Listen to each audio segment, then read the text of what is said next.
English translation. 100th contact. Friday, 6th of January, 1978. 04 to 11 HRs. You are very persistent with your shouting, but it is very convenient for me that you want to speak to me. According to your outburst of feelings from Wednesday evening, we sat down again at the station and discussed your concerns again, while I presented your distressful outburst of feelings to all the participants of the meeting. Not only I, but all of us were deeply affected by this.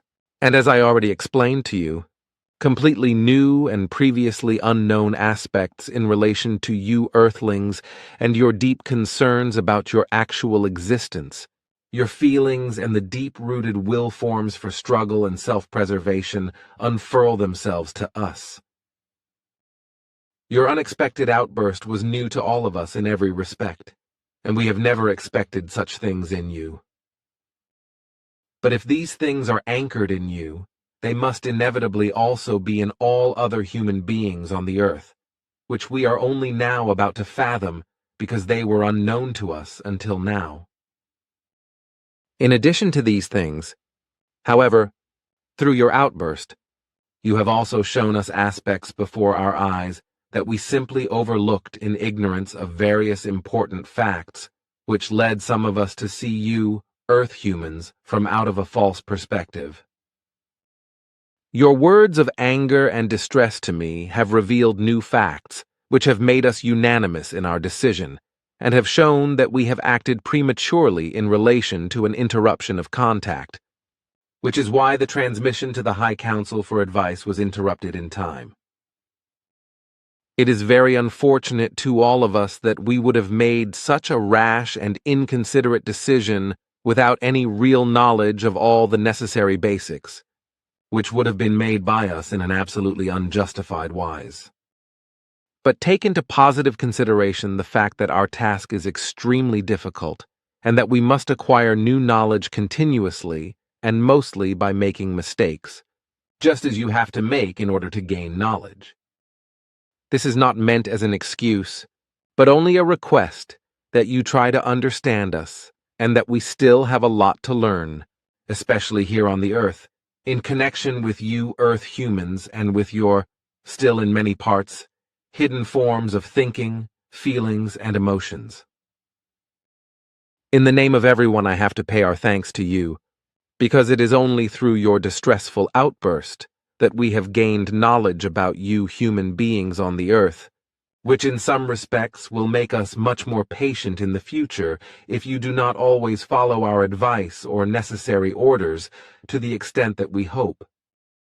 We want to be more lenient toward the group members in particular, for in recognizing new aspects, it has become clear to us that they require more time than we have calculated to achieve certain goals. But the fact that we encountered this and were able to gain this knowledge is thanks to you and your angry and distressful outburst, which, after a thorough analysis, revealed to us that you were in no wise thinking of yourself, but solely and alone of all your group members and the great earthly humanity. But especially for your group members, you felt a very painful need because they would miss many things by breaking off contact.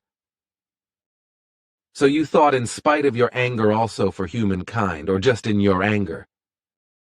You have completely disregarded yourself and have only seen all others who would have been disadvantaged.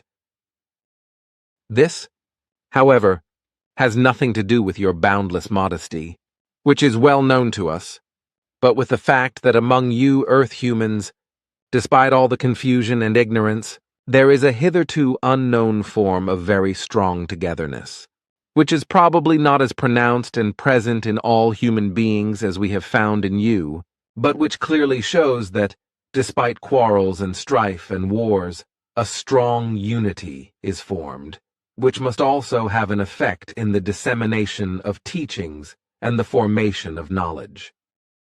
This we recognized also only through you and through your controlled outbreak.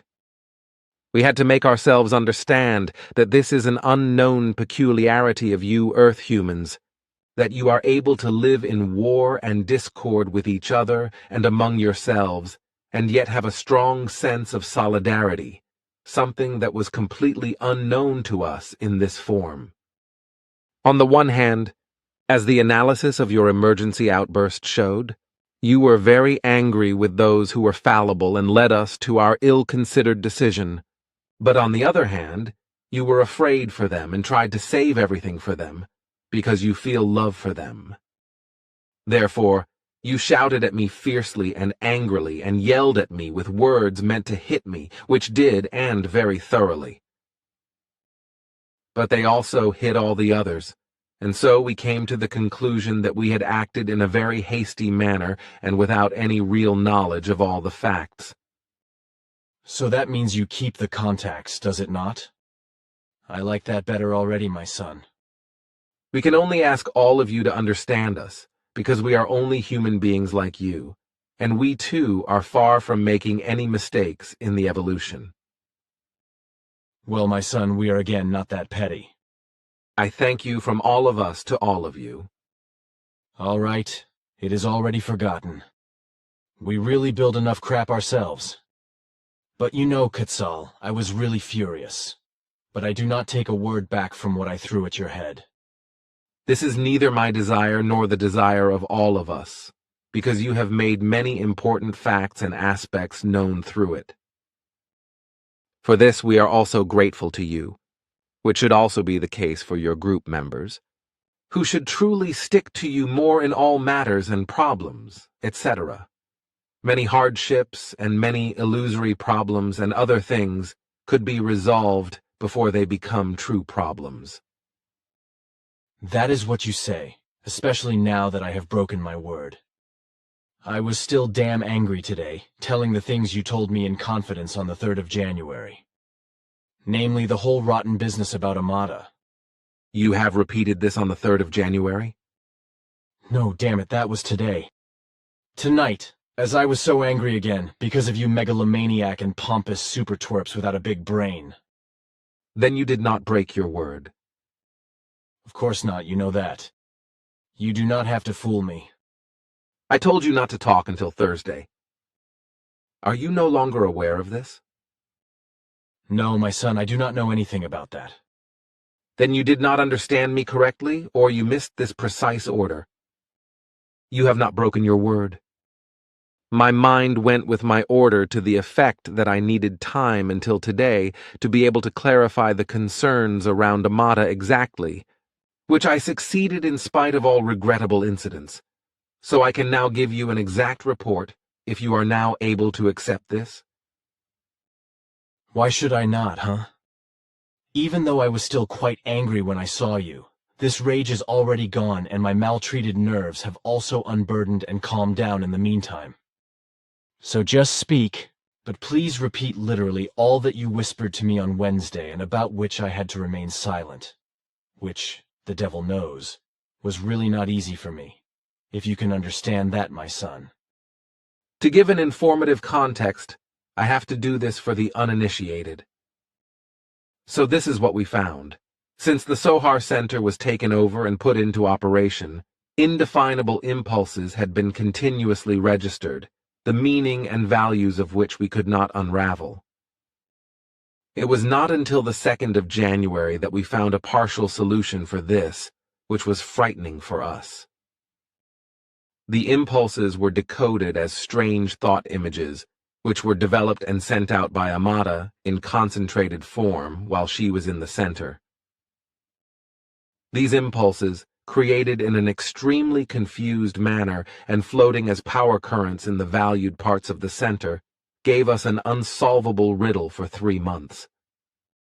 Then the partial solution on the 2nd of January told us that the impulses were powers of very serious significance and very negative values created and deposited by Amada. Our realization was that Amada in the center was mentally engaged with deep emotional concerns and acted in vicious jealousy against various group members, especially Bernadette, Mariella, Renato, Conrad, Hans, your wife, Micho, and Maria, his wife. In malevolent jealousy, she created thought forms of the expulsion of these group members from your group community because of her erroneous beliefs. In order to achieve her goal, she directed her jealousy towards sowing discord among the aforementioned herself, in the hope that this would destroy marriages and impair friendships, which, according to her delusional imagination, should and in the long run actually must lead to separations, and unfortunately is no longer stoppable. Unfortunately, the confusion of the registered impulses made this partly clear to us only after decoding them, but until a few hours ago it remained inexplicable to us how these confused impulses could be created by Amada and stored in the center without a warning signal from our registration apparatus coming into operation. We were able to solve this mystery only hours ago, and it resulted in the following.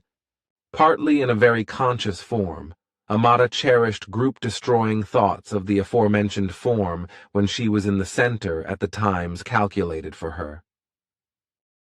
But partly there were powers at work in her which she only gave off in quite unconscious form, but which were also based on her jealousy, and which developed and released themselves as radiating destruction impulses in a form of automation in her subconscious. This was not a short time of action, because our precise analysis now showed that Amada had been working for more than 11 months in this form, towards a group destruction in order to expel the already mentioned and partly also fallible group members. But we only came across this now and after we had taken care of those documents that you handed over to me on the 3rd of January. These documents finally brought us the truthful key to these very regrettable concerns. Only then were we able to analyze that the impulses registered by us could only be recognized and deciphered too late, because Amada released these powers in a veiled form, thus encoding them in a very confused sense, well aware that they would otherwise have been recognized by us immediately, and that we would have taken appropriate measures against them. Amada was, and is, very conscious in many respects of the powers that can be manifested in the Sohar Center and the powers that vibrate there. As a result of this, she saw a good opportunity to realize her jealousy goals in reality, because the mentioned group members had to be automatically hit by her stored and malignant negative powers in a full and unprotected manner when they went there to fulfill their sessions. The corresponding effect could not fail. All this, regrettable as it may be, we were only able to finally clarify a few hours ago, not least because you, through your necessary outburst to me, provided us with new aspects that were unknown to us until then. One reached into the other and formed a logical formation of a development of various events. Man, it is only good that you finally see clearly. But what should happen with Amada now with regard to the center? Under no circumstances is she allowed to enter the Sohar Center. And for how long no more? As the facts show, she must remain excluded from this for the time of her present life, for the damage she has caused herself can no longer be repaired. A change would take as much time as her present life is in years. That is why she told Maria and Engelbert that she was no longer allowed to go to the center. She knew very well about her shameful actions, and was aware that they could not remain hidden from us. She knew the consequences very well, and therefore made the corresponding remark. That is a big egg, and I can now see that I can put everything back in the sinker, in place, to some extent. Man, that is hanging off my neck, because I'm starting to feel like a childminder. Your emotion is understandable to me, and truthfully your task is not easy either. To whom do you tell that, my son? I know that quite damn well myself. And that I still have all sorts of things to do in this regard. I also got a taste of that this evening. Because this Thursday brought me some news. That is probably of correctness. It strikes me with your words now, however, that you are wrong in the time. Today is a Friday. Thursday was already yesterday. The night is day for me, and so I count the whole night still to the previous day. Yes, while I am at it. Would you like to remember at what time on Wednesday our contact was? It started at 22:14 Chars. Why? Oh, nothing. I just mistyped while writing. But how should it go on in the group? I cannot just play nanny all the time? I will try to give the individual members of the group advice here and there, which will relieve you a little. In this context, I want to give important advice for two group members. It was very puzzling to me why the events around Simya Se were able to come to light, so that I looked into Jacobus in detail and noticed a deficiency in him that made him act in the well-known irresponsible form. The deficiency appears in his diet, because he feeds himself too one-sidedly with animal food products. This has the consequence for him that his thinking is inhibited and he becomes sluggish, which also leads to the fact that arising evil arbitrary impulses in him can be registered by him but not brought under control by him in decisive and valuable time. Animal food products impregnate his brain acid masses and weaken his reactions of thought flexibility, which in other words is called inertia of reaction and inertia of thought. He should therefore focus his food more on plant products, such as vegetables and fruits, which would positively influence his mental inertia. Margaret has a similar case, but the opposite is true. As I regret to say, in a completely unreasonable manner, she abstains from any animal food products, which has the consequence for her that her thought and reaction sequences are exceeded in the value of the positive, whereby negative effects arise. Her thoughts and reactions become too free and exceed the measure of the good, whereby she is no longer capable of distinguishing the real from the unreal, because by exceeding the healthy measure, she is deprived of the necessary criticism. More inhibited and sluggish thought forms and reactions in this respect are an important requirement for her, which is why she should take animal food products, which would not only lead to better thinking production, but also to better health in her. Unfortunately, many Earth humans have very different and erroneous views about food intake, which have a damaging effect on them. The erroneous view that a human life form can fully and better develop without animal substances is just as wrong as the view that large amounts of animal substances would influence the physical constitution for the better. It is true in this regard that when human life forms completely omit food products from animal substances, just as great deficiency phenomena appear in many respects as also when too much of such substances are enjoyed. The entire structure and preservation of the human life form rests in floral and faunal food, at least as far as the physical realm is concerned. But if, for example, fauna food products are not available for the human form of life, or if they are avoided on the basis of erroneous assumptions, or even if they are avoided on the basis of types of life attitudes, then the missing animal substances must absolutely be replaced by plant substances which are, however, completely equivalent to animal substances, etc. This is not yet possible on the Earth, since these nutrients have remained almost undiscovered, and the few that are already known are avoided for incomprehensible reasons of disgust. Man, what am I supposed to do about that? I cannot go and tell folks to change their diet. At the most I can give them some advice, which is usually not followed anyway, because certain humans always want to know everything better and do not give a damn about it, with all kinds of excuses that are usually based on imaginings. That they would get sick if they eat meat, for example, or that they would get sick in the process, etc. Or that they would get sick and it would be bad for them if they did not, etc. These are the usual speeches. This is very unfortunate and testifies to an incomprehensible unreasonableness. That may be possible, but the imaginations are stronger than reason. But now, my son, I am damn tired, and my cannibal will miss me when the alarm clock starts howling. I should still sleep a little now. Thank you very much that you have prudently and slightly revised your attitude. It was our mistake, and you do not owe us any thanks. Goodbye, my friend. Goodbye, son, and be good.